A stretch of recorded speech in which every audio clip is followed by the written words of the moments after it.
We can give you an update as follows. Since the incident occurs, 3 men have been arrested and bailed in relation to this matter, whilst forensic and other evidence has been collected. Good progress has actually been made in some areas, and we're very keen to progress the case further.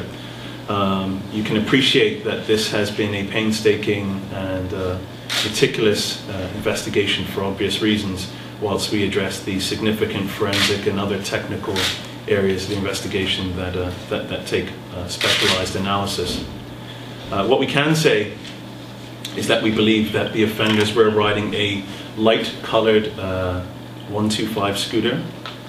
We believe one of the shooters had a scarf covering his face. Mr. Walker was shot a total of 7 times, all about his body and his head. And we also believe the shooters may have had some distinguishing features about his face.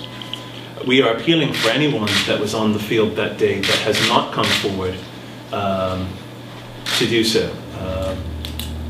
We understand the concerns of people in coming forward, but to date we've recorded 9 statements from the approximate 40 to 60 people that we believe to have been on the field that day. Those brave people who have come forward and given statements have given very good accounts of what happened, and we are pleased with the level of detail that they've been able to provide. But we still need people to come forward and tell us what happened.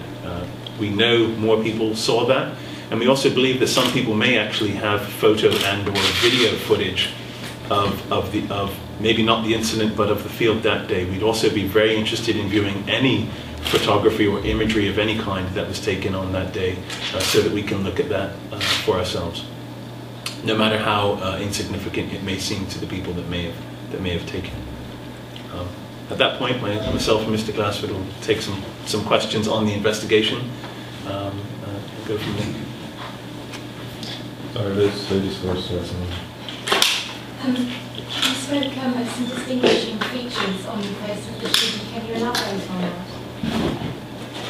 that? Well, we believe that one of them may have had some marks about their face, and we're interested in anyone that may have seen someone fitting of that description, may recognize the person, to come forward.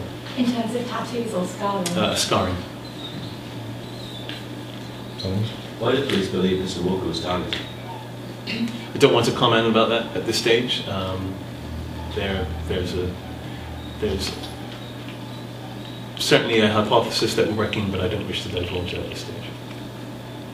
What does it say about our community that around almost 50 people were there that day, and yet only less than 10 have come forward?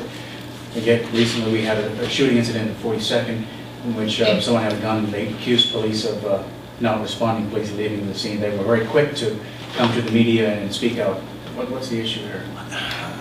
I don't want to get into things really outside the investigation if I can.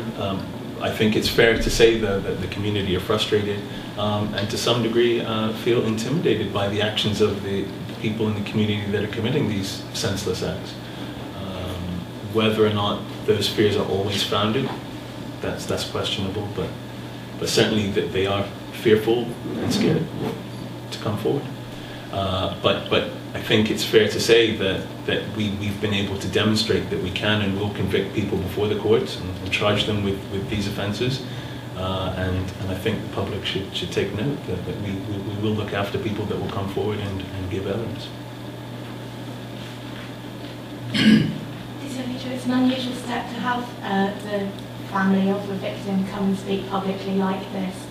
Is this the first time, and also why? What prompted this time? It's a good question. It's not something we've traditionally done, but I think it's important. You know, as police officers, we sit up here, and it's very difficult for us to convey the human impact of crimes when we sit up here and recount in somewhat parrot fashion what's happened. And I think it's important to put a human face to the victims, so that people in the community get to see the impact that this has on people. You know, this poor lady has lost her son, and the victim's children had to watch him be brutally gunned down. And not everyone may be aware of that. And I think it's important that people understand the impact of what they do.